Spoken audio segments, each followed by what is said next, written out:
Now Yahweh spoke to Moses in the plains of Moab by the Jordan opposite Jericho, saying, Command the sons of Israel that they give to the Levites from the inheritance of their possession, cities to live in, and you shall give to the Levites pasture lands around the cities.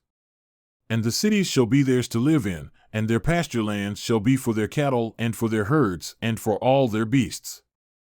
And the pasture lands of the cities which you shall give to the Levites shall extend from the wall of the city outward 1,000 cubits around. You shall also measure outside the city on the east side 2,000 cubits, and on the south side 2,000 cubits, and on the west side 2,000 cubits, and on the north side 2,000 cubits, with the city in the center. This shall become theirs as pasture lands for the cities. And the cities which you shall give to the Levites shall be the 6 cities of refuge, which you shall give for the manslayer to flee to, and in addition to them you shall give 42 cities. All the cities which you shall give to the Levites shall be 48 cities, together with their pasture lands. Now as for the cities which you shall give from the possession of the sons of Israel, you shall take more from the larger, and you shall take less from the smaller. Each shall give some of his cities to the Levites in proportion to his possession which he inherits.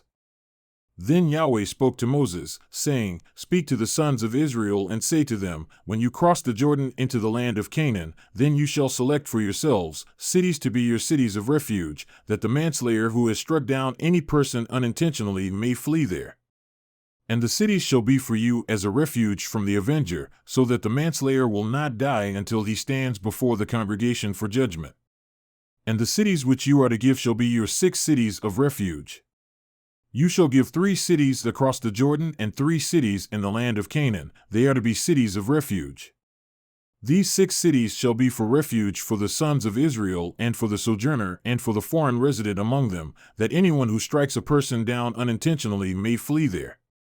But if he struck him down with an iron object, so that he died, he is a murderer. The murderer shall surely be put to death.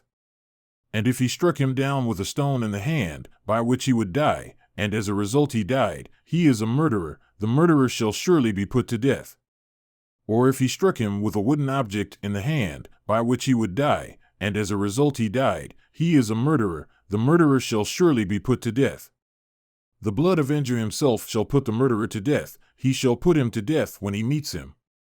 And if he pushed him of hatred or threw something at him lying in wait, and as a result he died, or if he struck him down with his hand in enmity, and as a result he died, the one who struck him shall surely be put to death. He is a murderer. The blood avenger shall put the murderer to death when he meets him.